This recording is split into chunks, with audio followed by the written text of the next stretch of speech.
Radio Rec, it's on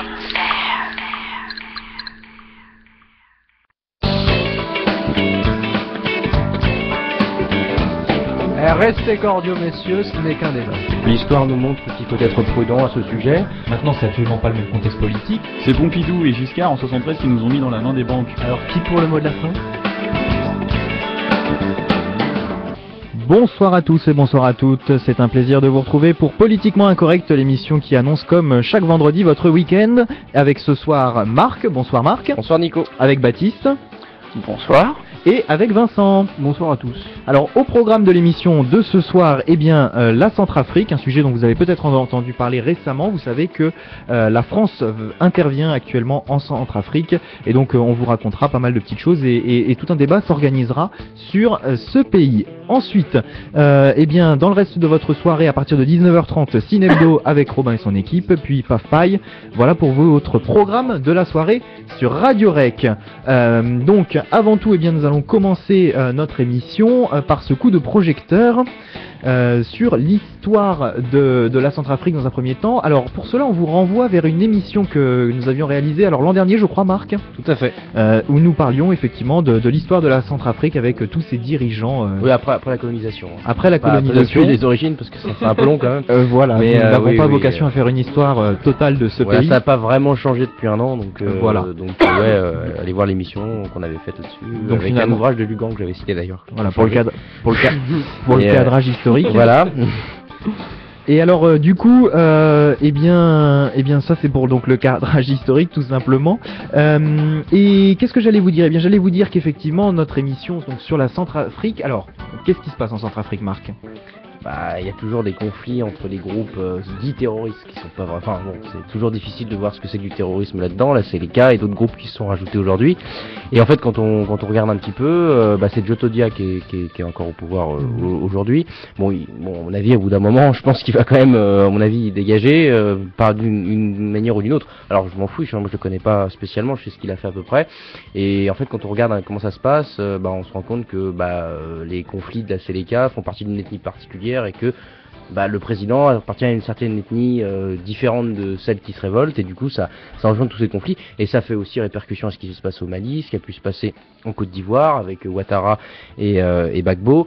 On est un petit peu là-dedans, les conflits dits religieux en fond ne sont que des petits effets de cette verticale ethnique dont on parle. Et ce qui se passe c'est que les gens qui sont dirigés ne veulent pas être dirigés par une ethnie particulière et ça engendre tout ça aujourd'hui et du coup là, faut se poser la question alors après on en viendra certainement, mais de savoir si la France a raison ou pas, raison avec un petit R, pas avec un grand R, mais a raison ou pas d'intervenir là-bas, et puis surtout quel but, parce que d'accord, vouloir arrêter les conflits, d'accord, ça fait un an, il y avait déjà des troupes qui avaient été plus ou moins envoyées, finalement ça n'a pas changé grand-chose, ils réitèrent aujourd'hui. Moi je crains un petit peu l'enlisement, et puis au final je pense qu'il n'y a que des solutions politique, mais vraiment radicale pour le coup, et on en reparlera, mais Donc ce qui se passe brièvement, c'est ça, la Séléka est un groupe qui essaie de défier le pouvoir pour des raisons éminemment ethniques et après d'ordre économique et sociologique, parce qu'on sait que la situation de là-bas est pas très bonne, et en plus il faut rajouter à ça l'accessibilité et les routes qui sont très mauvaises. Alors du coup c'est normal qu'il y a un point particulier, Bangui, qui est le centre de tout, parce qu'il n'y a pas beaucoup de routes, c'est un pays très enclavé, et c'est pas étonnant qu'il y ait une ville, capitale du pouvoir aussi, et des révoltes qui soient le lieu de toutes ces confrontations. Alors, la décision donc de la France d'intervenir dans le pays ne fait pas l'unanimité, on va certainement y revenir. Pourtant, donc effectivement, quelques jours après le feu vert donné par l'ONU, les soldats français ont été envoyés sur place. Et cette semaine, on a appris la mort de 2 jeunes soldats qui ont été donc tués lors de cette mission de restauration de la paix. Et c'est aussi un des éléments de contexte qui nous ont intéressés et qui font que nous parlons de ce sujet ce soir. Voilà pour le cadrage. Alors, on reprend un petit peu d'histoire. Dans les années 1960, la France donne l'indépendance à la Centrafrique. Je me trompe pas jusqu'ici ? Non, jusque-là, il n'y a pas d'erreur. Voilà. Alors la Centrafrique, c'est 5 millions d'habitants grosso modo, si je ne me trompe pas non plus. Ça dépend. Les statistiques sont pas vraiment officiel en fait. C'est-à-dire qu'il y a des populations ethniques qu'on n'a pas envie forcément de voir, ou sur les statistiques du moins. Et du coup, bon, c'est vrai que c'est un petit peu. Puis bon, faut être franc, le système administratif là-bas est bon, développé ou vite quoi, on peut se demander, mais n'est pas très sûr. Et grosso modo, on est dans ces ordres-là. Et puis juste d'un point de vue géographique, voilà, c'est limitrophe avec le Cameroun, pas très loin du Nigeria, limitrophe du Tchad. D'ailleurs, le Tchad a eu il y a un an intérêt. Il y a eu une grande assemblée pour ces pays-là, pour pas que ça explose, parce que ça fait partie des groupements. Je sais pas si c'est la CEDEAO qui est là-dedans. Je sais pas si je pense que c'est ça, ou c'est une coalition économique avec le Tchad et d'autres pays et le Cameroun. Et du coup, il y avait un grand rassemblement entre tous ces pays pour arrêter le problème. Ces populations du Tchad étaient venues combattre. Enfin bon, on est un petit peu là-dedans. Mais oui, pour revenir juste aux chiffres, c'est à peu près ça. Donc on est sur un pays jeune et avec finalement peu d'habitants dans l'ensemble. Comme tous les pays africains d'ailleurs. Voilà. Relativement jeune. Bon, la différence peut-être. Bon, non, j'allais dire de l'Afrique du Sud, mais vraiment parce que bon, c'est pas vraiment le cas. On va dire que les pays un peu plus jeunes d'un point de vue organisationnel sont plutôt ceux qui sont au nord. Mais après, ça dépend des lieux aussi. Je veux dire, l'Afrique du Sud est développée dans certains lieux, le Machrek et le Maghreb aussi dans certains lieux uniquement, pas dans les campagnes d'Alger. Alors bon. Après bon, c'est un vaste débat, mais bon, je vais pas rentrer en Algérie, je la connais moins bien que Baptiste, donc je vais pas, mais enfin voilà, il y a toujours des points de développement et d'autres beaucoup moins. Enfin, c'est partout pareil. Enfin, moins moins que dans certains pays que d'autres, quoi. Et alors comment se situe le pays par rapport à l'ensemble, enfin à l'ensemble des pays africains par exemple? Est-ce qu'on peut le classer dans des pays qui s'en sort bien depuis l'indépendance, ou est-ce que la situation est plutôt difficile? Alors je sais pas si peut-être que Vincent a peut-être envie de répondre, je sais pas, Au niveau économique, j'ai pas l'impression que ce soit vraiment L'extase. Et au niveau politique, c'est un pays qui a toujours été secoué par de nombreux coups d'État. La France, je crois, c'est la huitième ou 9e fois qu'elle intervient ouais, c'est possible. en envoyant des troupes, et il y a tout ça fait depuis une trentaine ou quarantaine d'années qu'il y a toujours une force présente, en tout cas dans la capitale Bangui. Donc ça n'a jamais été considéré comme un pays avancé et entraînant dans son sillage les autres pays, en tout cas de l'Afrique équatoriale noire, quoi. Et pas stable du coup, j'imagine. Pas stable, oui. Alors peut-être Baptiste, tu peux peut-être dire quelque chose. Enfin, juste pour, je veux pas monopoliser la parole, mais juste ce qui se passe dans tous les pays de toute façon, dans tous les pays d'indépendance, ou nouvellement indépendants. Je dis nouvellement parce que bon, je pense qu'on peut parler de quelque chose qui est pas nouveau à partir d'un peu plus de temps, surtout que c'est relativement récent. Mais juste pour dire, voilà, la Centrafrique a ce problème-là, c'est qu'elle est pas vraiment dans le golfe de Guinée. Elle est vraiment limitrophe du golfe de Guinée. L'axe de développement, c'est le golfe de Guinée en Afrique, avec tous les pays. C'est pour ça qu'il y a la CEDEAO qui est là-bas. C'est-à-dire que c'est un gros groupement économique de tous les pays, on va dire de l'Ouest, où ça se développe. Et ça se développe pourquoi? Parce qu'il y a des investisseurs. Alors Bolloré, c'est l'exemple phare, mais il y a Bouygues, il y a d'autres investisseurs qui sont présents là-bas et qui font que ça se développe. Alors, évidemment, il y a des centres de développement. Et ce qui se passe là-bas, on est encore dans l'héritage un peu colonial, dans l'organisation, c'est qu'on a des développements façon peigne, quoi, si vous voulez. Les richesses sont un peu plus dans les terres un peu plus profondes, pas forcément limitrophes à la mer. Et bon, les richesses sont un peu plus loin. Et du coup, les axes sont développés uniquement pour aller des richesses à ce qui se passe à la mer et au gros port, par exemple à Douala au Cameroun, par exemple, c'est un exemple d'ailleurs où la Chine va faire le plus grand port d'Afrique centrale en eau profonde qui va être fait là-bas, ce qui va être énorme. Et le problème de la Centrafrique, c'est que c'est pas un pays où il peut y avoir des ports, parce que forcément il n'y a pas la mer, son pays n'a pas accès à la mer, et c'est un pays quasiment au centre de l'Afrique. Alors et les routes ne sont pas développées. Il y a deux grands axes qui sont développés, qui parcourent le tout du pays. C'est quand même un pays relativement grand comparé à la France, mais du coup ce qui se passe, c'est qu'on a un pays totalement enclavé géographiquement, et du point de vue de ses infrastructures, il n'y a pas plus enclavé. Alors on est vraiment aussi là-dedans dans ces problèmes. Mais bon, ce problème de développement, on le connaît au Mali, on le connaît dans pratiquement tous les pays d'Afrique, sauf que ça pète pas aujourd'hui. Mais en Afrique, c'est le cas, en Mali, c'est le cas, en Côte d'Ivoire, ce fut le cas, et ça sera encore le cas. Et finalement, se rajoute à ce problème d'infrastructure le problème politique.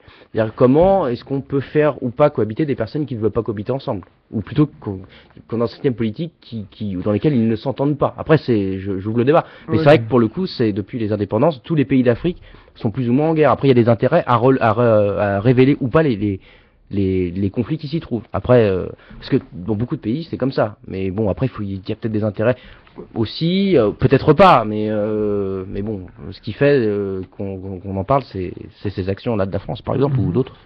Oui, quand tu parles des conflits entre les ethnies, en tout cas, qui veulent pas vivre ensemble, c'est vrai que c'est dans tous les pays africains, c'est comme ça. Après, depuis les indépendances, on voit qu'en tout cas, les pays qui ont été le plus développé sur le long terme et en termes quantitatifs, pardon. Peut-être à part la Côte d'Ivoire des années 90 qui était vraiment démocratique, ça a toujours été un pouvoir très fort. Donc tu avais l'air de rajouter le problème politique au problème du développement des infrastructures, mais j'ai l'impression que moi c'est plus un problème plus vertical où justement le fait qu'il n'y ait pas de stabilité politique, même avec un régime autoritaire, fait que t'as pas de développement économique. Oui, non, enfin, après je laisserai parler Baptiste comme je réponds juste. Non, je considère que ce qui se passe au final, c'est que le problème des infrastructures est un problème en soi, c'est pas le problème politique. Je suis d'accord, je suis peut-être mal Ce que je veux exprimé. dire, c'est que c'est le problème politique Voilà, non, de toute façon, ce que je veux dire, en somme, l'Afrique a tout pour se développer. Voilà, a tout pour elle-même.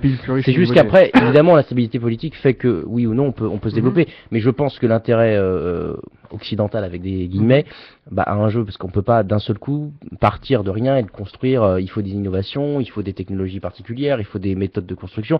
C'est-à-dire que malheureusement, ce qui se passe, c'est que maintenant, quand il y a un projet de développement, l'Afrique du Sud, c'est l'exemple national le plus probant, c'est qu'il y a toujours des investisseurs qui viennent du Nord, du Nord entre guillemets. Mais c'est sûr que la situation conflictuelle est aggravée et rendue encore plus possible. Et là, le Mali en est un exemple, puisqu'on est quand même le nord du Mali, la Zawad, c'est désert, quoi. Alors forcément, il y a les routes ne sont pas diverses. Il faut maîtriser le terrain. Et en Centrafrique, c'est pareil. Il faut maîtriser le terrain pour pouvoir assaillir ou non le pouvoir, parce que quand il y a des routes, c'est facile, on roule et on va tout droit, il y a marqué Bangui, on va à la capitale. Mais quand on est vraiment dans des logiques où c'est un peu la jungle, et là, sans jugement de valeur, c'est un peu pas très formé. Forcément, il faut le connaître, et du coup, se développent des techniques un petit peu là pour arriver au pouvoir et contrôler le pouvoir qui, je pense, sont renforcées. Après, évidemment que le pouvoir politique et le pouvoir le problème central, c'est la démocratie. Enfin, ou plutôt je pense que c'est la démocratie qui n'est pas soit appropriée, soit n'est pas viable dans des pays d'Afrique. Jamais très stable, c'est ça le problème. Alors pourquoi elle n'est pas stable? Parce que quand on veut pas voir, c'est comme si moi par exemple je voulais pas, mes limites, si je te voyais, j'aurais envie de te casser la figure. C'est difficile de t'avoir au pouvoir. Voilà, bien sûr, mais le problème de la démocratie en Afrique, c'est ça, c'est que t'as le problème interne et le problème externe. Donc en interne, c'est qu'il y a les ethnies qui ne peuvent pas, chacun veut prendre le pouvoir, et en externe, tu as toujours, en tout cas pour les grandes entreprises occidentales, le problème c'est que pour faire du business, c'est toujours mieux d'avoir un mec où tu sais que tu l'as instauré limite toi-même, tu l'as mis toi-même au pouvoir, et que tu sais que dans les 30 prochaines années il sera là et que ça va rien changer à ta situation, plutôt qu'une démocratie où tous les 5 ans ou tous les 7 ans t'as un changement de président, quoi. Ah bah je suis totalement d'accord, hein, c'est pas, et de toute façon, moi je pense, alors c'est peut-être un petit peu dur de dire ça, mais de toute façon, que ça change ou non tous les 2-3 ans ou tous les 5 ans, comme vous voulez, que ça change ou non, de toute façon, le clientélisme sera toujours là. Bayard, ce qu'a dit Bayard là-dessus, justement, bon, il y a des trucs où je suis vraiment pas d'accord, mais sur le clientélisme, de toute façon, tous les chefs de pouvoir qui sont au pouvoir, ou les futurs chefs de pouvoir plutôt, je veux dire, ou ceux qui sont actuellement, feront toujours venir pas un inconnu mais quelqu'un qui est déjà dans le pouvoir. Alors il aura forcément déjà, qu'il soit de l'opposition ou pas, il sera toujours lié au système. Il y aura toujours une suite, une cohérence dans la suite, bien sûr. De cohérence de clientélisme, quoi. C'est ça. Baptiste, tu souhaitais réagir aux propos de Vincent et de Marc? Ouais, d'abord pour répondre à ta question, alors je suis pas du tout un spécialiste de Centrafrique, mais c'est le moins qu'on puisse dire de prétendre que la Centrafrique n'est pas une locomotive parmi les pays africains, c'est clair. Je pense que voilà, elle est en faillite et qu'elle est même dans le peloton de fin, même au niveau des pays qui ont obtenu leur indépendance dans la deuxième moitié du XXe siècle, notamment par rapport à la France. Je pense que voilà, elle est en retard et que autant au niveau à tous les points de vue, politique, économique, territorial, tous les points de vue voilà qu'on a l'habitude d'évoquer. Voilà. Après. J'allais te demander, est-ce qu'on a identifié, ou vous demandez, est-ce que l'on a identifié un petit peu ce qui pose problème dans ce pays? Est-ce que c'est ce que vous venez de nous dire, ou est-ce qu'il y a d'autres causes qu'on pourrait identifier? Alors moi, donc comme je le répète, je suis pas spécialiste. Hein. Juste, et je sais pas, juste pour répondre, j'aurais d'autres choses à dire après, mais pour répondre à cette question-là, je sais pas si vous avez. Vas-y, Vincent, j'ai pas. Moi, c'est juste une petite info, c'était ce que j'en ai lu, c'est que l'instabilité politique se traduit certes par les ethnies différentes, mais par des religions différentes. Oui. et aussi par des modes de vie différents. T'as le nord où ils sont nomades, des éleveurs nomades, et le sud où sont plutôt des agriculteurs chrétiens Et sédentaires, et souvent, fixes ouais, sédentaires, sédentaires. voilà. Et donc t'as tout se confronte en fait sur un même état, donc Puisque, bah, d'ailleurs, juste très rapidement, Vas-y Marc. quand je vous t'en allez prie. dans les pays, enfin, c'est pareil au Niger, au Tchad, hein, je crois qu'il y a les mêmes soucis. Hein. Tchad, Niger, Côte d'Ivoire. En fait, Subsaharien, même ouais, tout ce qui est subsaharien, et d'autant plus, et c'est encore plus affirmé, quand on est dans les pays qui sont limitrophes entre le Maghreb et le Machrek et le sud du Sahara. Parce que généralement, ces pays qui sont au sud du Sahara et qui du coup ont une partie au nord qui est saharienne, Mhm. bah, sont Qui est divisés en différent, deux ouais. par le Sahel. De toute façon, sont quasiment. Bah, le Mali, c'est l'exemple phare. Hein, c'est voilà, c'est l'exemple vraiment important. Et du coup, voilà. Alors, je pense que d'abord, il y a comme point fondamental, c'est l'ethnie.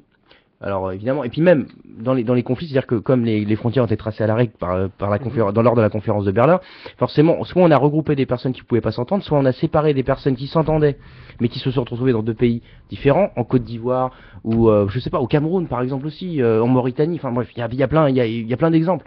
Mais alors et l'Afrique du Sud aussi, là c'est carrément c'était normalisé quoi. Donc et se rajoute à cela aussi du coup entre les ethnies différentes entre le Nord et le Sud se rajoute, et ça je pense que c'est très important, mais en dessous encore de l'ethnie, c'est rajouté à ces différences enfin, de pratiques, de traditions, c'est rajouter le fait religieux. Mais moi je pense que les deux problèmes fondamentaux qui font que ça ne fonctionne pas, c'est sa position géographique qui est inintéressante. Ouais. Ouais, Parce que- en plein centre de l'Afrique. On est en plein centre de l'Afrique. On est à l'est du golfe de Guinée. Il n'y a pas d'accès à la mer. Et t'es dépendant Aucune de possibilité et c'est malheureux parce que maintenant, ce qui fait le développement, c'est les Occidentaux. Si le Cameroun, pourquoi c'est développé? Parce que c'est au bord de la mer. Si le Cameroun s'était appelé Centrafrique, la Centrafrique aujourd'hui serait assez développée. Certes, dans la partie liée à la mer, donc Douala et jusqu'à Yaoundé, puis après le nord du Nigeria, c'est moins. Mais voilà, c'est le problème fondamental parce que et du coup le problème c'est que si les Occidentaux veulent investir en Centrafrique, imaginons, il faut certes arriver jusqu'à la mer, mais il faut créer toutes les routes. Ça, t'es dépendant de tous les pays Il faut- qui sont Il faut autour. créer toutes les routes. Même C'est-à-dire pour qu'il les couloirs il aériens, faudrait quoi. faire un partenariat entre le Cameroun et la Centrafrique. Mhm. Et vu les conflits qu'il y a aujourd'hui, je pense pas que le Cameroun aurait avantage à laisser passer des routes reliant Bangui ou reliant les zones où il y a des richesses naturelles de la Centrafrique jusqu'à là. C'est-à-dire qu'on est dans un problème d'enclavement où les routes ne peuvent pas être tracées. Et vous imaginez le coût. Parce que bon, sur une carte ça fait pas grand, mais ça fait des milliers de kilomètres si on va de la Centrafrique jusqu'à la mer. Donc évidemment, personne n'a intérêt à investir là-bas. Et puis Il même n'y a pas de ressources premières suffisamment intéressantes si, il y a des ressources. Centrafrique, Il peut ouais. y avoir des ressources. Ressources minières, je Il y a des crois. ressources, il y a énormément minières, il y a de l'or, il y a de l'or énormément là-bas. Mais le problème, c'est que entre la richesse que vous allez récolter et la dépense que vous allez, Mhm. ce que Jacques Marseille appelait d'ailleurs les contraintes de souveraineté dans son ouvrage Capitalisme français et Empire colonial, l'histoire d'un divorce. Voilà, on a des contraintes de souveraineté. Bon là, on n'est pas dans le système colonial certes, mais on a toujours ce problème-là. Et là, on a des contraintes économiques. Et le deuxième problème, certes, alors déjà sa position n'est pas développée. Puis même les routes au sein de la Centrafrique ne sont même pas développées. C'est-à-dire qu'il faudrait faire la Centrafrique et relier le Cameroun ou d'autres. Nigeria, même Nigeria, c'est pas possible. On peut pas. Et ce qui se passe aujourd'hui, c'est que le Tchad, qui est au nord, lui, est pas mal développé parce que, bon, pas non plus pharaonique, mais a des meilleures relations avec les pays qui sont prêts. La Centrafrique, on a pas beaucoup. Et le problème qui fait que le deuxième, qui est fondamental, là, c'est ce qu'on a, Vincent a dit, c'est le problème politique. C'est-à-dire que il faut quelqu'un. Il faut que derrière, même s'il y a des dissensions, il faut quand même comment il s'appelait, ce que Freud appelait le grand homme dans Pourquoi la guerre. Il faut un homme qui arrive à contenir les pulsions et qui fait qu'on puisse faire quelque chose sans qu'un projet soit atermoyé tous les 5 mois parce que ça va pas aller. Donc voilà. C'est-à-dire que, alors c'est pas un jugement de valeur parce qu'évidemment, moi je considère que les ethnies et tous ces trucs-là, enfin toutes ces traditions, je voulais dire, c'est libre à eux de faire ce qu'ils veulent. C'est des peuples enracinés. On n'est pas nous enracinés, on ne l'est plus du moins, je pense. Ils sont enracinés, et on leur a imposé un système qui ne leur convient pas. Alors forcément, ça peut pas faire. Donc voilà, démocratie en haut, et puis voilà le problème de l'enclavement territorial, parce que géopolitiquement, il n'y a aucun intérêt à aller là-bas. Ou alors, faut faire des grands aéroports et puis ramener des richesses. Mais vous voyez le bordel, c'est pas possible. Parce que si on ramène, il y aurait taxe de douane. Enfin, ça sera un problème insoluble. Donc voilà les deux problèmes fondamentaux qui se passent en Centrafrique, quoi. Baptiste, tu n'avais pas fini ton propos, si je me souviens bien. Oui, Mais pas exactement, mais c'est pas. Tu avais Ah. quelque chose à rajouter? Par rapport juste à ce que disait au début Vincent et Marc, j'avais entendu de Vincent notamment que, mais après je pense pas que, je pense qu'il a dit à va vite, mais c'est pas, je pense pas qu'il y ait les conflits ethniques et tribaux soient exactement aussi importants dans tous les pays africains. Je pense que notamment en Afrique centrale et équatoriale, je pense que c'est quand même beaucoup plus marqué. Et Oui. je pense notamment à moi qui suis plus sur le Maghreb, il y a des différences ethniques, mais elles sont quand même, enfin je veux dire, Ça rentre moins en conflit, quoi. il reste que la majeure partie de la population reste derrière leur pays, si on peut dire, et se sentent algériens ou marocains. Ouais, Enfin t'as un voilà. nationalisme qui a été beaucoup plus développé, mais ça c'est parce que le nationalisme généralement va avec le développement économique d'un pays. En Centrafrique, tu n'as pas eu de développement économique, donc les gens ne semblent pas soudés autour d'un projet, ou en tout cas ne voient pas de bénéfices. Donc Ils n'ont pas de culture ça, commune. voilà, Enfin, ça c'est l'individualisme, on va dire, dans la communauté, si on peut dire ça. Intérêt, quoi. oui. Oui, mais Mais là, c'est pas, non, moi je suis pas. Déjà, moi non bon, plus, là hein. je suis pas d'accord. Et Mhm. après, en plus, c'était juste pour faire en fait, c'est juste pour dire que, en fait, voilà, il y a des tribus et des ethnies dans toute l'Afrique et je pense dans tous les pays. C'est ce que je disais. Mais voilà, il y a pas de, les conflits ne viennent pas tous, voilà, de là dans chaque pays, quoi. Et Non, je je disais pense pas que ça, maintenant, je disais qu'il y avait des ethnies, enfin la certains question des conflits- ethnies était présente dans certains tous les pays africains. Juste pour préciser, vraiment, Ouais. j'en ai pour 10 secondes. Il y a à peu près au sud du Sahara, c'est là où ça pète le plus, on est d'accord. Et il y a 1500 ethnies. Et là où ça pète le plus, c'est quand vous avez dans un pays où il y a un regroupement de 2 ou 3 ethnies qui peuplent facilement 70 à 80% de la population. Si vous avez 100 ethnies Oui. dans le même pays, bon, il faut qu'il y ait des coalitions entre les ethnies peuvent pas enfin, c'est rare d'avoir un mouvement d'opposition aussi fort qu'en Il y a Centrafrique. tellement de divisions. Ou même que- au nord, quand on a vu Ouattara et Gbagbo, là il y avait vraiment deux parties, deux ethnies distinctes. Et après justement, il faut justement pas faire la confusion entre ethnie et tribu, parce que ethnie, bon c'est bon après la Mhm. définition d'ethnie c'est assez vague, mais la tribu serait le rassemblement de plusieurs villages ou de plusieurs ethnies. Donc voilà, c'est quelque chose de beaucoup plus large. L'ethnie, c'est pour ça qu'il y en a beaucoup plus que des tribus en D'accord. somme. Et c'est ça le Je sais fait pas, je sais fondamental. Et après, au-dessus de ça, vous avez les clans.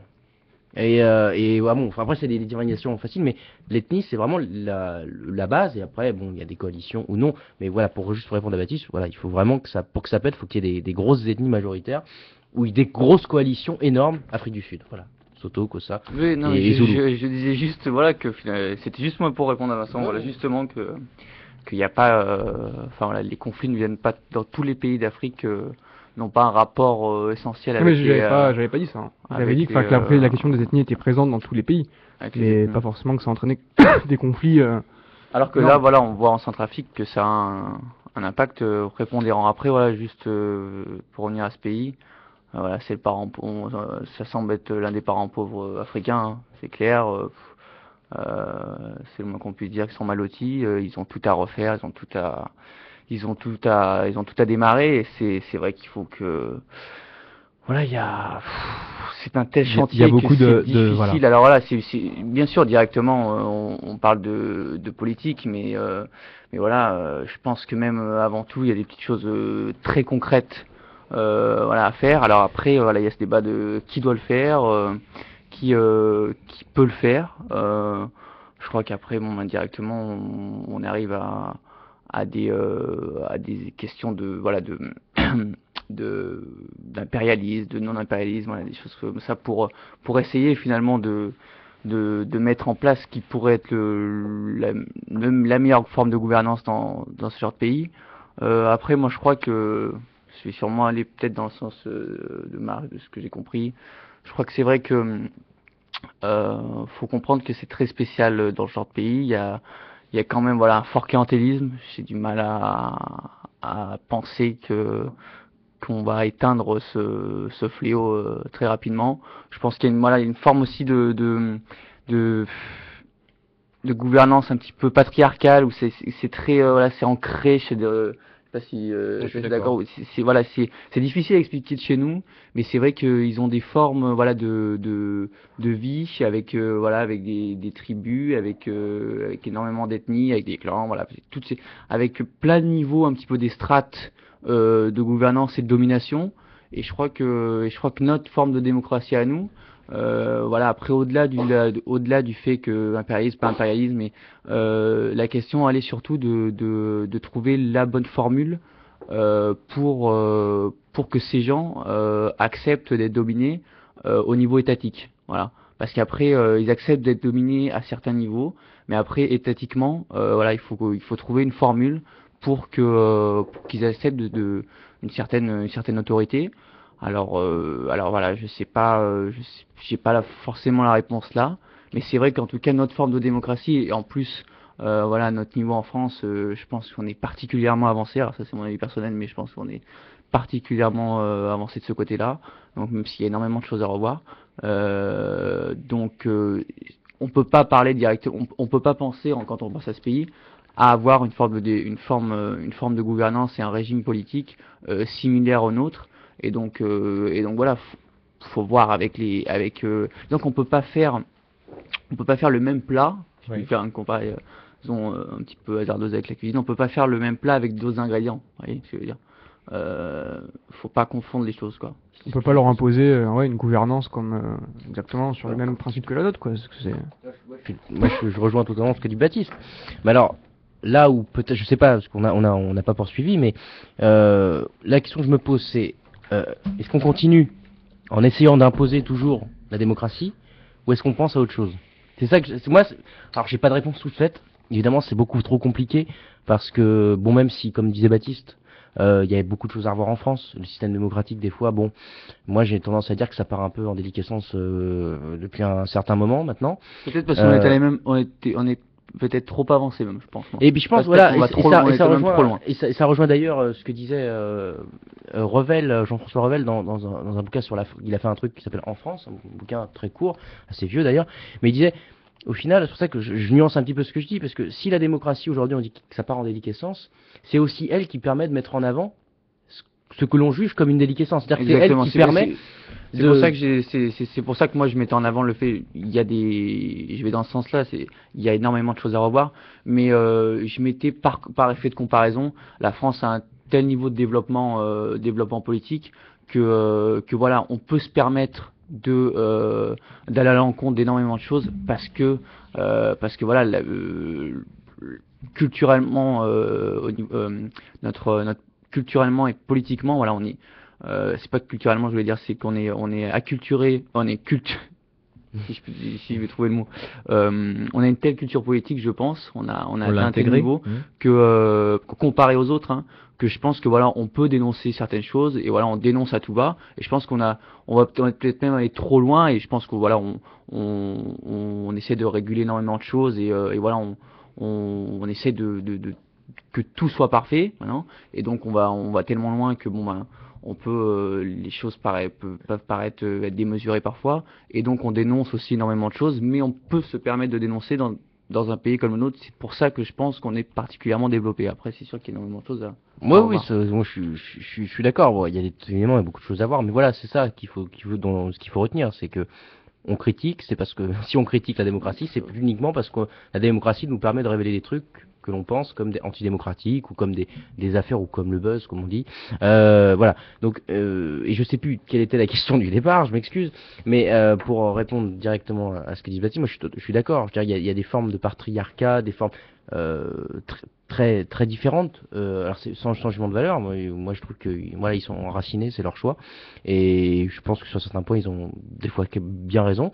Mais sur le système politique là, voilà, je reviens au truc, c'est que démocratie ou pas, est-ce qu'il faut continuer le chemin là-dedans? On voit que ça marche pas depuis les indépendances, parce que aussi, d'un point de vue historique, quand on impose quelque chose, ou quand on n'a pas par le peuple lui-même, ça fonctionne jamais.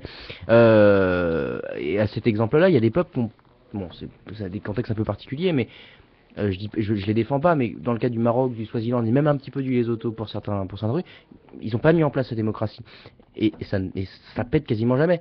La preuve, bon après c'est peut-être pour le Maroc c'est peut-être une régulation assez particulière, parce que voilà, le peuple on va dire le peuple marocain, le roi leur a fait comprendre que lors des printemps arabes, c'était justement pas des réformistes ceux qui faisaient le printemps arabe, mais des révolutionnaires. Donc du coup ça avait calmé un peu le truc, et pour l'instant ça pète pas trop, et le Maroc est stable. C'est lui en tout cas pour l'instant qui est dans le du Maghreb le plus développé. Alors bon, il y a évidemment c'est pourquoi, parce qu'il y a des investisseurs qui sont énormes. D'ailleurs on avait travaillé là-dessus, Nico, si tu te souviens bien, l'année dernière. Enfin bref, on va pas refaire le truc, mais mais voilà. Alors moi je me pose ces questions. J'ai l'impression que, parce que même quand on met un état fédéral comme dans l'Afrique du Sud, même si on voit pas que ça pète, il y a des trucs armés, etc.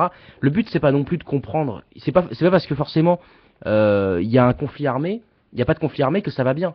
C'est-à-dire que le conflit armé en somme est vraiment le stade ultime, le paroxysme de cette marche qui va pas en démocratie. Ce qui ne veut pas dire dans les États fédéraux, et ça je l'avais déjà dit plusieurs fois, dans les États fédéraux, vous avez, effectivement, vous avez 9 régions fédérales en Afrique du Sud, quand ça va pas, et quand Jacob Zuma, qui est un Zoulou, bah, il dit il fait une proposition, il impose des choses, bah, les régions fédérales, qui sont, du coup, il y a un président d'une région, quand celui-là est d'une région Soto ou d'un truc, bah, il va pas suivre les recommandations de Zuma. Alors, là aussi, on est dans un problème, c'est que, bon, ça crée pas de conflit, ça veut pas dire que les gens qui sont à côté acceptent, ont des privilèges, en ont pas, et c'est ça le problème, c'est que on est fixés, j'ai l'impression, en tout cas les médias et les affaires, De notre sont point de fixés vue. par la mort. Enfin, c'est un peu ça, j'ai l'impression qu'il y a que la mort qui fait qu'il faut réagir ou qu'il faut se poser des questions. C'est un petit peu, voilà, faut réfléchir avant de faire ou essayer de comprendre ce qui se passe avant la guerre. Et en Afrique du Sud, on voit très bien qu'aujourd'hui ça ne fonctionne pas. C'est pour ça que des auteurs ils disent que l'apartheid, en somme, politiquement, n'est pas mort. Juridiquement, il est mort, politiquement, c'est difficile. Et c'est glissant de dire le contraire. Après, chacun a son opinion, mais on voit très bien que... Alors je sais pas ce que vous en pensez, mais est-ce qu'on continue vers la démocratie ou est-ce qu'on essaie de trouver autre chose? Ou est-ce qu'on les laisse faire ce qu'ils eux voudraient? Alors j'ai peur d'un bain de sang aussi, mais c'est cette question-là, moi je trouve qui est centrale aujourd'hui en Afrique, subsaharienne du moins. Et forcément, quand il y a des différences entre les différents protagonistes, le résultat enfin, il n'y a pas de consensus en fait. Voilà, il n'y a pas de consensus. Baptiste, tu souhaitais réagir? Ouais, je vais dans le sens de Marc. Je dirais même plus qu'au-delà avant de parler de démocratie, c'est même la forme Oui. de système politique dans certaines régions comme en Centrafrique.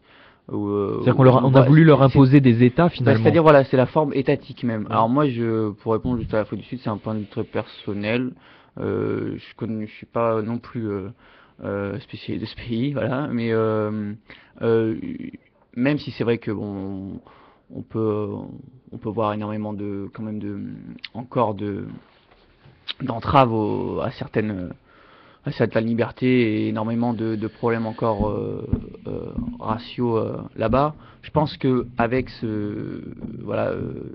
avec ce système fédéral, j'ai l'impression quand même qu'il faut leur laisser du temps et je pense qu'ils sont sur c'est d'un point de vue purement personnel, ça n'a rien de scientifique. C'est vraiment, je pense qu'ils sont sur la bonne voie et que voilà, petit à petit les progrès se font. Alors voilà, nous on est là, on voit des morts, on voit des problèmes et des problèmes et des crimes qui peuvent nous paraître fous parce qu'on est en France, mais voilà, petit à petit ça change et je pense que ils sont sur la bonne voie.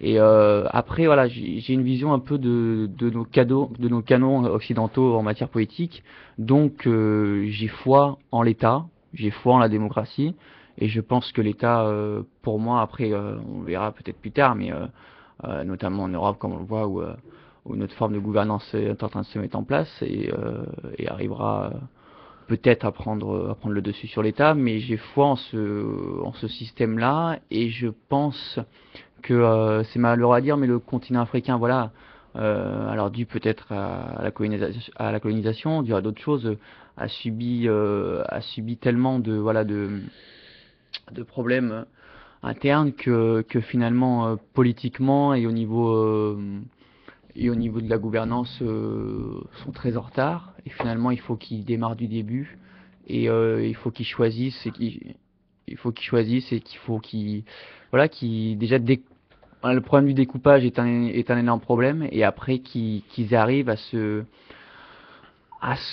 dire que finalement et qu'ils acceptent une domination sous forme étatique, voilà, parce que comme on l'a dit, il y a énormément d'autres dominations et qui finalement ont beaucoup plus d'importance pour les populations qu'une domination plus supra et donc étatique. Et donc voilà, je pense que moi j'ai foi en l'État et je pense que et c'est là où l'Afrique du Sud doit être et déjà une locomotive doit montrer la voie et je pense que même s'il y a énormément de problèmes, il y a quand même énormément d'efforts qui ont été faits depuis l'apartheid. Et voilà, il y a certains pays qui doivent, je pense, jouer leur rôle. C'est aussi ça le problème en Afrique, c'est que certains pays doivent vraiment se rendre compte qui sont là comme des grands frères, qui sont là, comme ça s'est fait en Europe d'ailleurs, qui sont là vraiment pour emmener le groupe, et qu'il faut qu'ils montrent la voie j'ai envie de dire des formes politiques qui permettent aux valeurs les plus élémentaires de s'exprimer au mieux. Voilà. D'accord. Alors, pour revenir au conflit syrien, pardon, autant pour moi, centrafricain, on a donc 600 morts depuis le début du conflit d'après l'ONU. Alors là, toujours pareil, les observateurs de l'ONU, j'imagine, qui sont sur place, qui relaient ces chiffres. 159 000 déplacés, donc on a quand même des populations importantes. C'est depuis une semaine, ça. Depuis une semaine, c'est les Échos qui rapportent ces chiffres. Et donc, du coup, effectivement, on a vu défiler en Centrafrique François Hollande dans un premier temps en milieu de semaine, notamment au moment où on a appris la mort de 2 militaires français.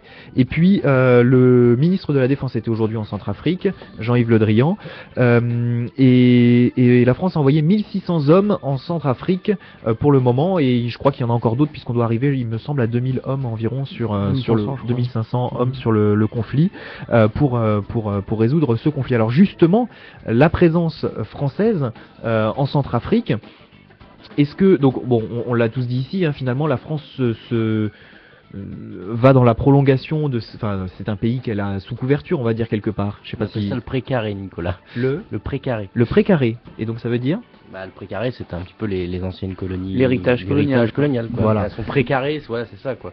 Les anciennes colonies qui, c'est là, on va vers du néocolonialisme ou non, c'est la question. Ne me prends pas de haut, Marc, j'ai senti chez toi. Non, ça s'appelle non, Nicolas. C'est l'héritage colonial. Tout à fait. Le précaré. Donc on est bien d'accord que c'est le cas actuellement en Centrafrique. Ah, c'est la question qu'il faut se poser. Ah, alors c'est la question qu'il faut se poser. Donc Marc, tu ne serais pas d'accord avec cette formule finalement? Est-ce qu'on intervient en Centrafrique comme on interviendrait, je sais pas moi, en Allemagne s'il y avait un conflit, ou est-ce qu'on intervient en Centrafrique parce qu'on sent que ça chauffe et qu'on se sent un petit peu... On sent qu'on les a peut-être abandonnés et finalement qu'ils ont besoin d'aide. Ça fait longtemps qu'on n'a pas colonisé l'Allemagne. Oui, non mais tout à fait. C'était un exemple, il fallait bien que j'en trouve un quand même. Non mais le problème, ce qui est terrible en fait, c'est qu'après tout ce qu'on vient de dire sur l'enclavement, il y a peut-être des richesses, bon d'accord. Mais c'est vrai que c'est un pays où je comprends pas pourquoi la France y va. Bon, je suis pas de toute façon, faut être franc. Bon, je peux comprendre qu'il y ait des gens qui sont là-bas, des Français, donc je peux comprendre pour ces raisons-là. Oui. Mais de quoi? Ouais, non, c'est enfin, je réagirai à ce que tu vas dire après. D'accord. Pas de menace. Hein. Non, mais ça. Il a quand même enlevé son pull, hein. Non, ça veut dire que je comprends. Je veux dire, la question que je me pose, c'est, on a un pays qui est enclavé, qui a des problèmes démocratiques, etc. Au final, après, moi je me pose la question de l'après. Oui. Bon, il faut rapatrier des gens, d'accord, on fait ci, on fait ça, bon, on va dire d'accord, admettons. Mais l'après, à quoi ça sert au final après ça sert à quoi? Soit c'est au lieu de dire, l'honnêteté, ça serait de dire, si vraiment c'est pour les rapatrier, etc. Le vrai truc, ça serait de dire, c'est pour les rapatrier, c'est pas pour aider le peuple centrafricain. Les Français, tu parles? Oui, je parle des Français. Hein. Voilà. Donc au final, il y a quand même. Et alors concrètement, les Centrafricains pourraient gérer le problème tout seul après, parce que c'est ce qui se passe si la France n'intervient pas. Bon, ça m'empêche pas de. C'est vrai que je suis un peu pessimiste des fois sur cette question-là, mais à chaque fois que la France est venue, que ce soit en Côte d'Ivoire, ça pète toujours. À chaque fois que même au Mali, ça ne se résolvera jamais. Et aujourd'hui, en Centrafrique, qu'est-ce que ça fait? C'est-à-dire que ça, c'est pas une action militaire qui va faire que ça va faire avancer les choses. Finalement, d'un point de vue politique. Ton idée, c'est de dire peut-être que sans nous, ils n'arriveraient pas mieux, mais en tout cas, avec nous, ils n'y arrivent pas mieux non plus. Voilà, donc. Ouais. Je pense que. Pardon, excuse-moi, Vincent. C'est pas justement. C'est là où, je suis d'accord avec toi sur certains points, mais pas sur tous. Quand tu parlais de ce que fait la France là-bas, tu parlais tout à l'heure de la mort, je crois, dans les médias français. Et c'est vraiment ce qui se passe en ce moment, parce que juste avant l'intervention française là qui se fait dans le cadre de l'ONU, les États-Unis parlaient d'une situation de pré-génocide. Donc là, on peut, en tout cas, c'est la justification qui est donnée à l'intervention française, c'est d'éviter un nouveau génocide. Essayer de se rattraper un peu du cas du Rwanda. Oui. Ensuite, sur le rapatriement, on a vu à travers des exemples, notamment plusieurs fois en Côte d'Ivoire, que c'est rodé. Maintenant, je pense que les plans pour sortir les Français est assez bien fait. Enfin, ma mère, personnellement, on a fait partie une fois. Donc c'est pas non plus pour rapatrier, parce que je pense qu'on n'aurait pas besoin d'envoyer 2000 hommes supplémentaires.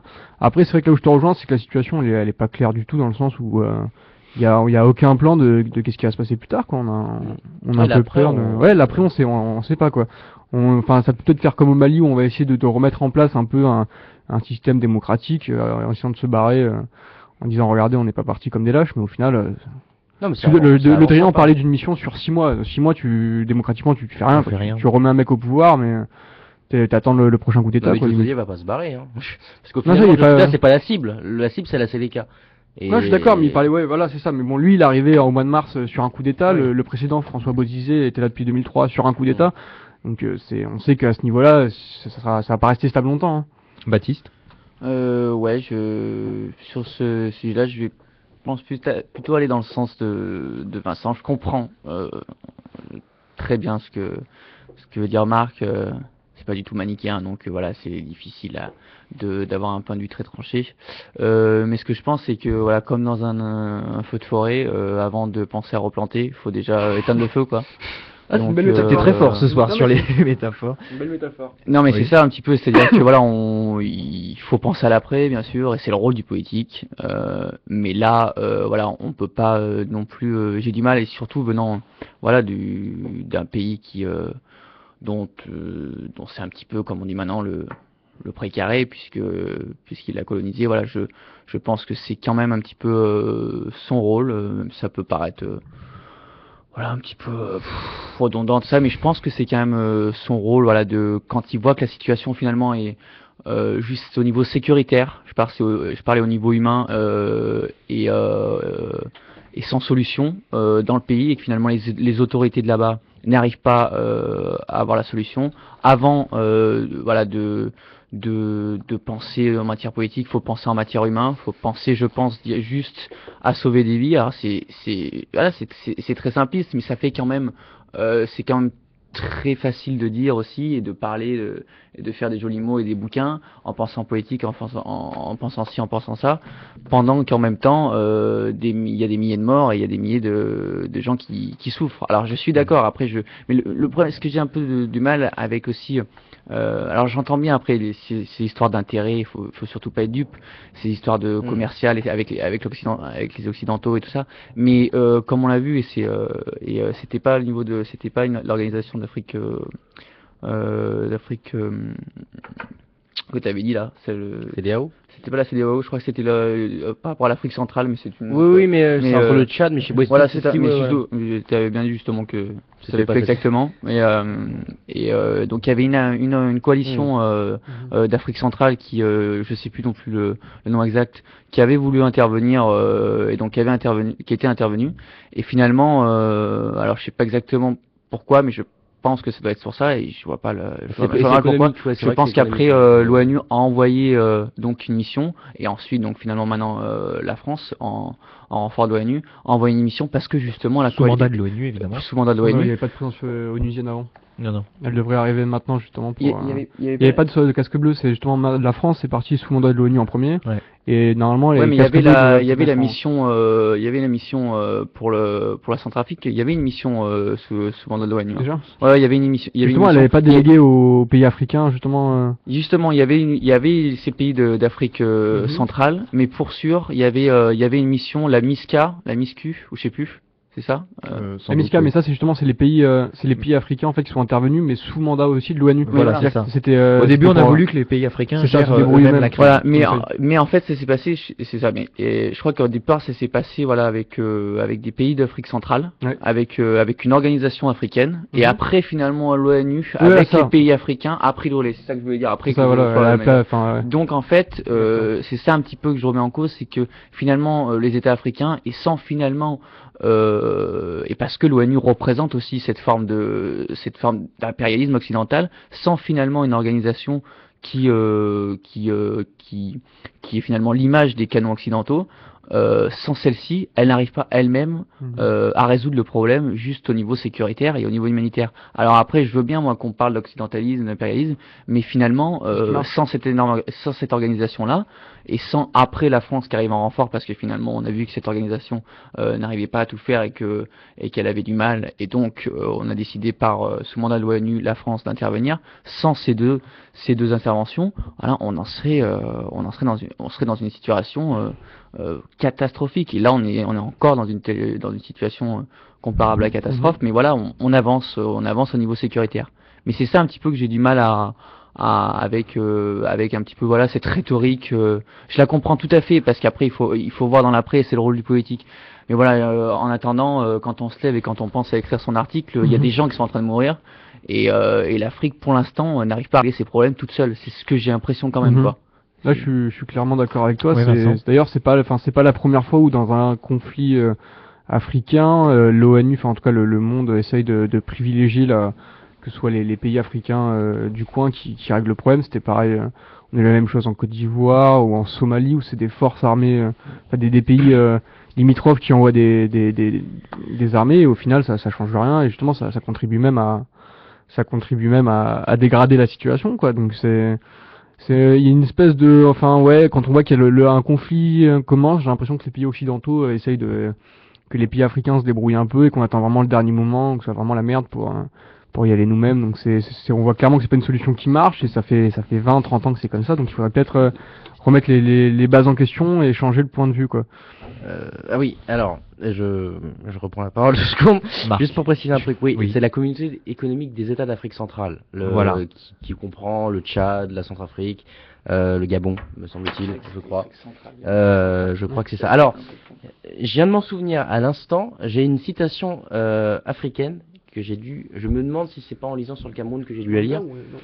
Comment ? Non. un truc, justement pour faire écho à ce que disait Baptiste. Baptiste disait de toute façon quand il y a un feu, avant de replanter, faut attendre que le feu s'éteigne. Et je crois. Non mais justement c'était spontané. Je pense que c'est un proverbe camerounais qui dit. Non mais. Quand le feu envahit la forêt, les terres arables ne seront plus jamais fertiles. Je crois que c'est un truc comme ça que ça se parle. Alors évidemment, c'est une métaphore politique. Et ben moi, malheureusement, on n'est pas en terre arabe. Non, mais c'est pas la question. C'est pas la question. Mais peut-être preuve que c'est peut-être pas au Cameroun que j'ai dû l'entendre. En tout cas, c'est sur les terres de plantation. Bref, un truc dans ce genre-là. Bref. Donc vous voyez, moi je serais un petit peu pas partisan, mais en cas de l'Afrique, moi en Centrafrique, je serais un peu partisan de ça parce que je me dis bon. Mais juste pour revenir sur cette citation, Marc. Ah, non, mais juste c'est important parce que là c'est sur la citation qui fait. À ce moment-là, qui a mis le feu ? Faut pas. Qui a mis le feu ? Ah, c'est la France là qui a mis le feu, Non mais c'est une dérivée de ce qu'on fait en Afrique depuis 150 ans. Moi non, je suis pas, je suis le premier à dire. Non, faut pas non plus tout remettre. Non, attends. Et d'ailleurs, je suis le premier. Voilà, je suis le premier. Non mais attends, je me fais mal comprendre. Je me fais mal comprendre. Je suis le premier à dire. Je suis le premier à dire que je supporte pas toujours la victimisation, dire la colonisation, elle est responsable de tout. Je supporte pas ce discours-là. Pour moi, ça ne veut rien dire. Là, ce que je critique, c'est l'imposition d'un système politique. Évidemment que de toute façon, l'Afrique a tout pour elle. A toutes les richesses pour se développer. C'est une belle meuf, l'Afrique. Bon, libre à toi. Faut vraiment que tu t'en trouves une, hein, entre nous. Mais non, alors juste pour continuer. Ce que je dis, évidemment, moi, je suis partisan de ce que dit Daniel Lefebvre sur la repentance coloniale, que c'est une aberration. Je suis aussi Jacques Marseille quand, évidemment, la France ne s'est pas enrichie comme ça parce que voilà, il y a eu quand même les contrats de souveraineté en Afrique faisaient que bon, entre ce qu'on récoltait et les moyens pour la récolte justement, c'était bien évidemment supérieur. Alors après, c'est question d'esclavagisme, etc. C'est un autre débat. Et bien évidemment, il n'est pas en reste. Mais voilà, j'explique pas la situation africaine par la colonisation. Je l'explique pas comme ça. Je suis voilà, c'est pour ça que peut-être que je te rejoins. Je sais pas. Oui, voilà. Mais si tu extrapoles après sur la citation, qui allume le feu alors Non, mais qui allume le feu ? Moi, je pense que c'est le système politique qui est en place qui ne fonctionne pas. C'est tout. Oui, voilà. Donc je pense que c'est le système politique. Après, je dis pas que. Et pour ça que quand j'ai dit tout à l'heure la France, c'est parce que c'est les anciennes. Qu'est-ce que je voulais dire ? C'est que c'est les anciennes capitales, enfin les anciennes empires coloniaux, anciens empires coloniaux qui après l'indépendance, dans beaucoup de pays d'Afrique, au Mali, en Côte d'Ivoire, je sais pas, moi d'autres pays, tout ce que vous voulez, au Sénégal, là ici en Centrafrique, c'est eux qui ont dit, avant de partir, on mettra la démocratie en place. Et on voit que, dans le cas du Mali, ça fait 50 ans qu'il est en guerre, même plus. Dans la Centrafrique, même si on n'en parlait pas avant, le système politique est toujours défaillant. Alors, j'ai du mal à penser, et c'est pour ça que je supporte pas l'universalisme. Je pense que la démocratie peut pas fonctionner partout. Et Et alors, il peut peut-être y avoir des solutions de recours, évidemment. Je dis pas que c'est la France qui est responsable de ça. Je dis juste que la démocratie fait que, et l'enracinement africain, donc c'est pour ça que je peux pas dire que c'est lui qui allume le feu. Je dis juste que l'enracinement qui est noble en soi, ne fonctionne pas avec ce qu'on pense comme étant le système politique universel magnifique. Bref, on est sur des différentes échelles en fait. Ouais, mais je juste une phrase. Hein, Oui. c'est là où quand tu as dit que la démocratie marchait pas chaque fois, c'est pas une question de qu'elle soit adaptée par rapport à la hiérarchie qui est déjà préétablie, on peut dire.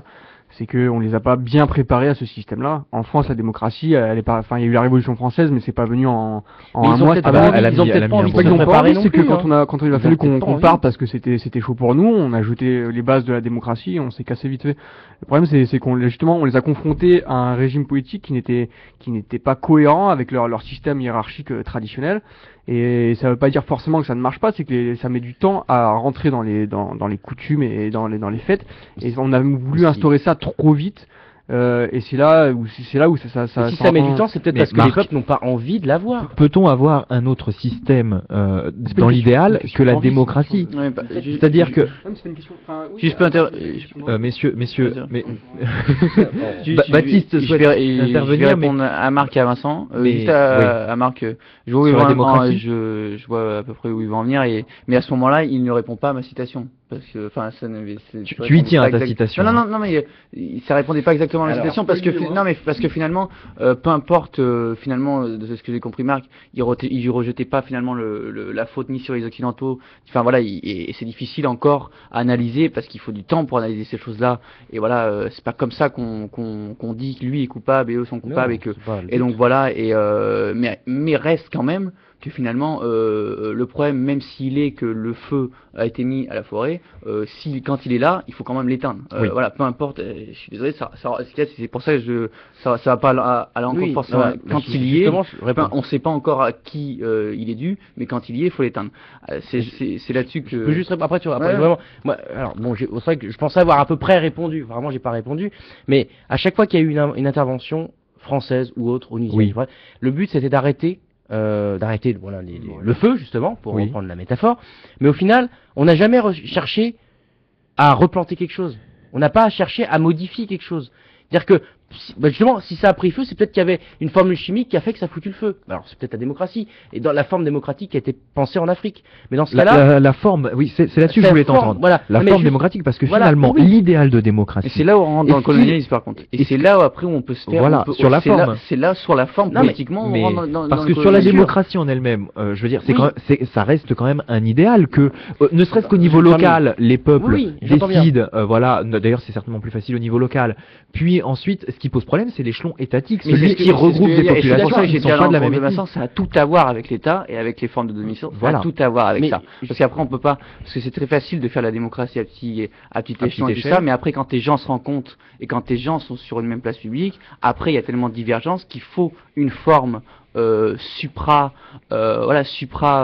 au-delà et qui transcende des choses. Et cette forme étatique, on l'a vu en tout cas chez nous, a été la principale forme qui a engendré après une démocratie comme on l'entend maintenant. Alors après, le tout est de savoir si ces gens-là veulent se faire gouverner et accepteront Par une ville éloignée, sous enfin- une forme démocratique, ou si tout simple sous une forme étatique et donc après démocratique, ou pas, hein, parce qu'ils peuvent très bien aussi être dirigés par un État, mais pas de façon démocratique, ou sinon s'ils restent à des formes de politique plus primitives, plus basiques, qui peuvent être démocratiques, mais qui sont beaucoup plus basiques, et où le risque de violence est beaucoup plus fort, parce que comme on l'a vu, l'État a c'est la citation redondante que tout le monde connaît en sciences politiques de Weber, où l'État a le monopole de la violence légitime, et c'est là où justement ça a tout à voir. C'est parce que sous une forme étatique, on essaye et finalement, on va dire au niveau occidental, ça l'a sûrement prouvé, les violences sont beaucoup moins présentes. Voilà. Marc, tu souhaitais réagir. Physique, je parle bien sûr. Je suis d'accord avec ce que dit Baptiste. C'est pour ça qu'en fait, je pense que là, en fait, on n'est pas vraiment dans l'opposition. On essaie d'apporter des. Mais c'est pour on ça est d'ailleurs vraiment- que je disais que je comprends ce qu'il voulait dire, mais ça n'allait pas à l'encontre de ma métaphore. C'est pour Oui, ça. oui. Bien sûr qu'il est le plus important même, c'est d'analyser ce qui marche pas, et le plus important, c'est de prévenir le feu. C'est qu'il n'arrive pas à la forêt. Et si Et- je reprends la métaphore. Mais après, le problème, c'est quand il y est, malheureusement là, il y est, c'est difficile de fermer les yeux. Ça me paraît quand même, c'est difficile. C'est de l'urgence. Hum Après, c'est de l'urgence. c'est donc de il faut, l'urgence, essayer c'est de de l'urgence. poser d'autres Et après, questions. il faut savoir, quand on regarde, quand on écoute les médias, quand on écoute les journaux, c'est pour ça qu'il faut faire la part des choses. Je suis le premier à le dire quand il y a de la foutaise et quand il y a de la rhétorique trop facile et qu'il faut voir ce qu'il y a derrière et qu'il faut pas prendre les choses du pied à la lettre, et que voilà, c'est trop facile de dire des choses que souvent on voit dans les canons des médias occidentaux, mais aussi derrière, il faut pas rentrer dans une forme de complot tous les jours, à toute heure, à tout va. Il y a un moment donné où les États aussi, et je pense que nos dirigeants, ils regardent pas ce que va dire le journal de demain, pas tout le temps, ils les regardent la plupart du temps, mais ils se disent pas, je Il y a un temps crois, pour agir. à une certaine forme, morale de certains de nos dirigeants, et je crois que quand même sur certaines prises de décision, voilà, il y a énormément d'intérêts, mais il y a un moment donné où il faut pas voir toujours de faux intérêts, et je crois que s'ils y vont là, et ils savent très bien dans leur tête qu'ils vont être insultés de tous les noms, voilà, de de néocolons, de tout ce que tout le monde dit finalement. Ils le savent, et ils sont pas au pouvoir pour rien, mais voilà, ils le font, et je crois que on peut pas non plus leur en vouloir. On a lâché deux Français sont morts. Ils en sont conscients, et Hollande sait très bien que ça va peser sur l'opinion publique. Hollande sait très bien que c'est avec des choses comme ça qu'il met en péril son prochain quinquennat. Mais voilà, il y va, il fait des choses comme ça. À la voilà. fois, il a plus grand chose à perdre en ce moment. Oui, mais bon, même il au-delà de s'enfonce ça, encore plus. même au-delà de ça, il sait très bien que c'est exactement ce qu'il dit, c'est qu'il sait qu'il va se faire critiquer, mais enfin, il y a un moment, il y a une situation d'urgence où il faut quand même y aller, quoi. En fait, je crois que j'ai plus 2-3 trucs à dire. Bref. Ah. Premièrement, c'est vous inquiétez pas, je vais nuancer après, parce que des fois ça peut paraître un peu cru, mais premièrement, je me dis, la démocratie en France, elle est pas arrivée comme ça, comme a dit Vincent, comme voilà. En énormément de temps. Oui, oui. On est passé par la terreur, on est passé par l'empire, on est passé par des phases des coups d'État, du retour de la où il y a eu royauté. des morts, où il y a eu des morts, mais à tout moment, on est passé quand même, pour avoir vraiment un système purement démocratique, par 2 guerres mondiales. Après ça s'est un peu affirmé. Alors je me dis, premièrement, soit l'Afrique, par ces conflits-là, sont un petit peu à la genèse, et du coup, il va toujours y avoir des conflits, et ça va durer encore des années. C'est un premier truc que je dis, parce qu'il faudra du temps, ou alors ils en reviendront carrément. Vraiment, c'est un peu le jeu de la France. Monarchie, république, empire. Enfin, on revient un petit peu.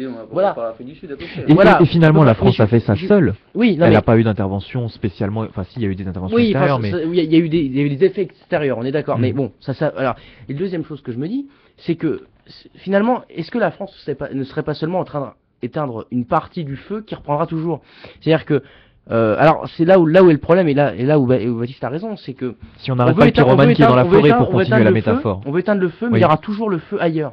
C'est-à-dire que il reprendra quelque part, voilà, au Mali, il reprendra toujours. En Côte d'Ivoire, il reprendra toujours. En Centrafrique, il reprendra toujours. Même au Cameroun, de temps en temps, ça peut péter quand il y a eu l'élection. Ce sont des pays qui sont déterminés à je être sais en pas s'ils sont conflit. déterminés, ils sont comme ça. Ils sont comme, pour l'instant, dans l'histoire, en tout Dans- cas, en fond, c'est écrit, ils sont comme ça.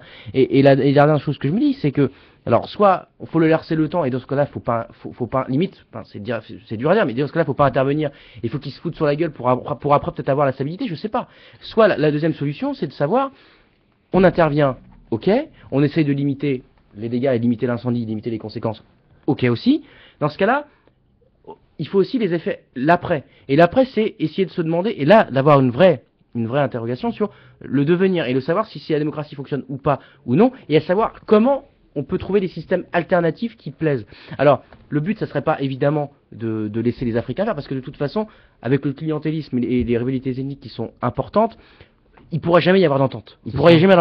Alors, soit on les laisse faire tout seuls, et à mon avis, ça va repéter, soit on essaye de faire un truc pour essayer de leur demander leur avis, de savoir, avec toutes les coalitions ethniques qui s'y passent, ce qu'on peut éventuellement faire, et de savoir, bah, c'est peut-être utopique. Je suis d'accord que c'est sûrement utopique. Il y en a plein d'États, et donc du coup, j'ai pas de réponse faite, mais j'ai plusieurs degrés d'analyse possibles en fait. Sachant, tout à l'heure, je crois que c'est Baptiste qui précisait, ou Vincent, je ne sais plus, qu'effectivement, on intervient certainement en Centrafrique pour éviter ce qui pourrait se passer justement. On parlait d'un génocide qui s'est produit au Rwanda et auquel on entend encore, je pense qu'ils ont encore les oreilles qui sifflent, d'avoir Ça laissé va être les faire 20 ans, finalement. là, dans quelques Voilà, quelques mois. d'avoir laissé faire certaines situations alors qu'on avait la possibilité d'intervenir, et sans doute qu'il y a... Ah, mais c'est, enfin, au Rwanda, c'est non seulement on a laissé faire, mais on était même impliqué du Bien mauvais sûr, côté. Hein, donc, Bien sûr, mais il on a n'y a quoi à pas rattraper, quoi. l'idée effectivement derrière ça de laisser faire et de tout simplement du coup avoir la crainte qu'on nous le reproche ensuite. Oui.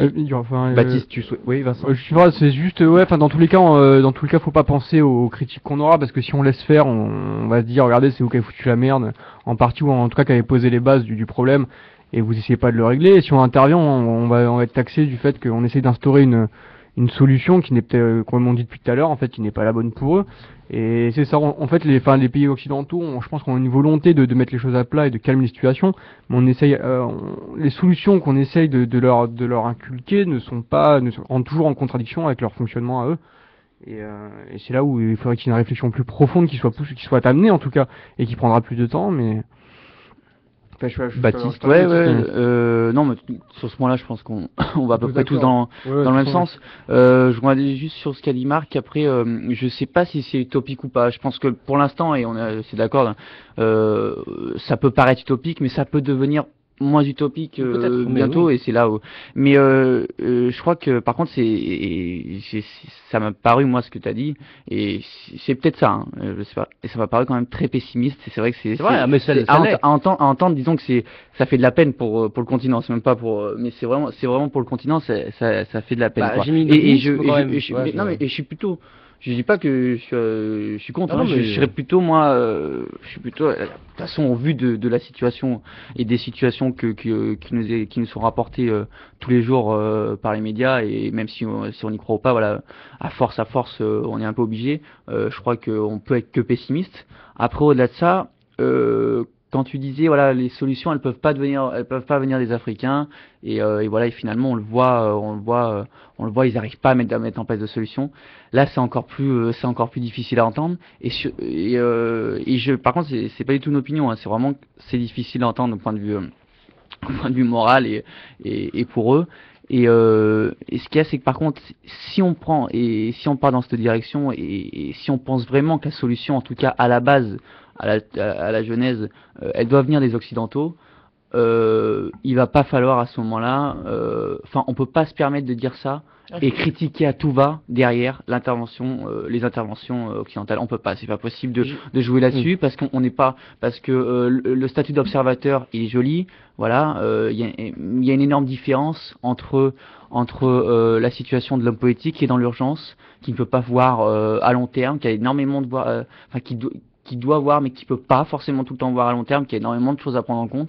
Et voilà, si on démarre là-dessus à penser que finalement voilà, sans l'homme occidental, l'Africain à la base n'arrive pas à mettre en place des politiques viables, voilà, on peut pas se critiquer nous-mêmes, et on peut pas se mettre des bâtons dans les roues à tout va. Après juste, ça me paraît un petit peu incohérent et difficile quoi à mettre sur le devant de la scène et à tout va. Après, là où je voulais peut-être revenir un petit peu sur tes affirmations, c'est que je me suis un petit peu... Tu t'es perdu. Non, ouais, là à la fin je me suis perdu, donc je vais peut-être laisser... Marc, tu souhaitais réagir, je t'ai vu Non, bouillir. en fait, c'est difficile. En fait, c'est bizarre. C'est un des premiers débats où j'arrive pas à me positionner. En fait, parce que À savoir si on doit intervenir ou pas Non, bah, c'est pas ça non, pas vraiment ça. Sur ce que disait Baptiste, enfin, relater Oui. un petit peu ce D'accord. que j'avais à peu près dit. C'est-à-dire que moi, je suis certain de dire que les Africains on va dire, peuvent trouver, avant la colonisation, bon, il y avait toujours des guerres, attention, hein, je veux dire, l'histoire du Mali, quand on regarde au XIIe, XIIIe siècle, bon, il y avait toujours une domination des Touaregs sur les populations du Sud. Il y a eu toujours un système un peu hiérarchique comme ça, pas féodal, mais en tout cas, un système, voilà, un petit peu de domination affirmée, et ça s'est toujours passé comme ça. Mais bon, il n'y avait pas de guerre. Bon, il n'y avait pas de guerre, bon. Et la question que je me pose aujourd'hui, c'est de savoir, je veux dire que les Africains sont capables de trouver des solutions politiques eux-mêmes, mais pas dans, je pense, après c'est peut-être très utopique ce que je veux dire, mais pas dans les frontières qu'on leur a concédées. D'accord. Et alors je sais que c'est totalement utopique, j'en suis le premier convaincu, parce que si on devait faire autant, Non, mais on de sait très bien que l'Afrique Alors a à ce été moment-là, j'avais découpée. pas trop bien Oui. compris. C'est juste pour être clair avec Marc, ou pas qu'après on dise des bêtises entre nous. À ce moment-là, je t'avais pas bien compris alors, parce que j'avais l'impression que tu disais justement que finalement ils étaient pas capables sans nous là de. Non, oui, non, mais je l'ai dit intrinsèquement, parce que j'ai dit, C'est au ça que final, j'avais entendu, si on ouais, les il me laisse semblait faire quand même. si on les laisse faire tout seuls, Ils y arrivent pas. ils n'y arriveront pas. Mais c'est vrai. C'est-à-dire que là, si on les laisse trouver un système Donc ils politique, sont pas capables alors. oui, finalement. mais je pense que d'un côté, oui, sur ce point-là, je suis d'accord avec toi. Ils ne peuvent pas s'entendre dans les frontières dans lesquelles on les a mis. Oui. C'est ça en fait. J'aurais dû compléter. C'était J'aurais ça dû le problème. compléter, voilà. J'aurais dû compléter. J'aurais dû compléter. Mais d'un côté, Donc ce le que tu problème, dis- donc ce le que tu dis problème, est pas faux donc non le, plus. non mais non mais Mais c'est ce que- mais- donc pour toi le problème est purement territorial à ce moment-là pour l'instant. Je pense qu'il est territorial, je pense qu'il est démocratique aussi, parce que je viens de le dire, mais et surtout Ouais, aussi mais ça, c'est territorial. après. Surtout Ouais. territorial. Je pense que Toujours ce même c'est-à-dire que échelon moi, dans par lequel exemple, on a cloisonné les États. Eux, l'opinion et leur vote n'est, enfin, justement, l'opinion, Oui. en somme, n'existe pas. Parce que quand faut lire les j'ai encore oublié la référence, mais sur le livre sur les traditions, c'est-à-dire qu'ils votent en fonction de leur ancêtre et en fonction de ce que était leur ancêtre et du coup, éthiquement parlant. Dire que moi, si je suis pas d'accord avec Baptiste sur un truc, bon, ouais, je suis pas d'accord avec ça, moi, je suis plus ce machin, peut-être t'es plus là. Bah, nous, c'est des débats d'opinion. C'est-à-dire, on peut s'opposer, mais dire, ça n'empêche pas d'être fraternellement unis. Enfin, dire, on est là, on se parle, des fois, on n'est pas d'accord, et là-bas, c'est pas le cas. Là-bas, et c'est très affirmé, et d'autant plus dans les pays où il y a des ethnies majoritaires, c'est affirmé qu'il y ait des haines, qu'il y ait des violences, bon, j'aime pas le terme racisme, mais qu'il y ait vraiment une haine envers l'autre, et qu'on en arrive des fois aux mains, c'est-à-dire qu'on peut pas, il n'y a pas de cohabitation des fois possible.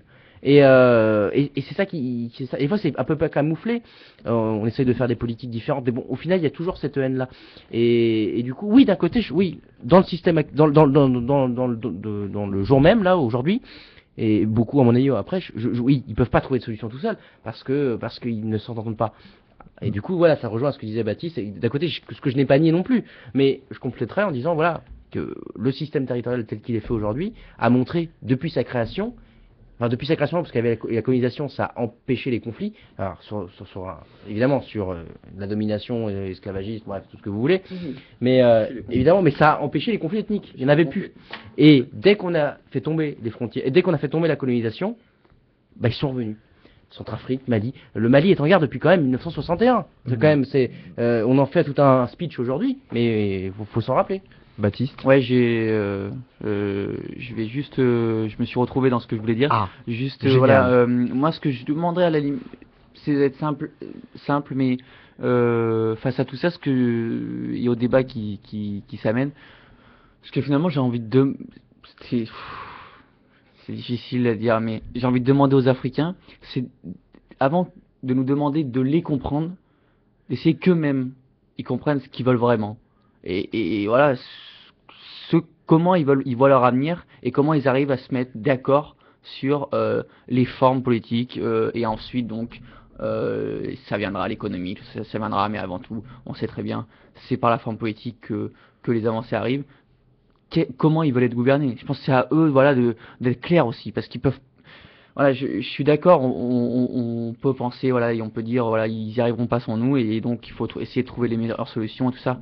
Mais déjà, est-ce qu'on sait vraiment ce que eux ils veulent? Donc, d'après ce que j'entends et donc de partout, on n'arrive pas vraiment à les comprendre. Mais est-ce que eux vraiment, ils arrivent d'une voix claire et unie à nous dire vraiment ce qu'ils peuvent penser, parce qu'on le voit, même au niveau supra-étatique, au niveau de leurs diverses organisations, je veux dire, c'est très dispersé, rien n'est vraiment très clair, ils n'arrivent pas à mettre en place des politiques concertées, voilà, c'est quand même un sacré bordel, et c'est triste à dire. Après, pour revenir juste, on va pas faire on va pas partir là-dessus, mais là justement, à la limite, je dirais que le débat, enfin que je connais peut-être plus un débat. C'est vrai que voilà, on peut tout remettre, on peut remettre pas mal de choses sur les colonisations et tout ça, mais c'est vrai que derrière après, il y a eu certes, voilà, il faut leur donner du temps, mais il y a eu des, voilà, je dirais moi, des directions, des prises voilà, des sentiers qui, je pense, n'étaient pas forcément les bons. Et voilà, je pense que certains pays ont beaucoup péri de cette prise au départ idéologique, si je puis dire, parce que je sais pas si dans certains pays il y avait vraiment une forme idéologique, mais voilà, cette prise de direction qui ensuite a engendré, comme on sait dans certains pays depuis l'indépendance, voilà, un état de guerre perpétuel et juste quelques petits temps de paix, voilà, sporadique, mais Et on est à la début de la construction évidemment de tout l'appareil politique de ces pays, puisqu'effectivement, on le disait, dans le cas de la Centrafrique, le pays a été eh bien décolonisé dans les années 60, c'est finalement récent. Voilà, on va s'arrêter là pour ce soir. Merci à vous d'avoir été avec nous, messieurs. Merci Marc, merci Baptiste, merci Vincent pour votre participation à cette émission. merci Nico. Voilà. Merci. Et puis on va se retrouver donc la semaine prochaine, a priori, sur un nouveau sujet, peut-être un peu plus sur l'Europe, nous verrons, ou sur l'Asie, on va voir. On va changer de zone géographique la semaine prochaine, on va voyager.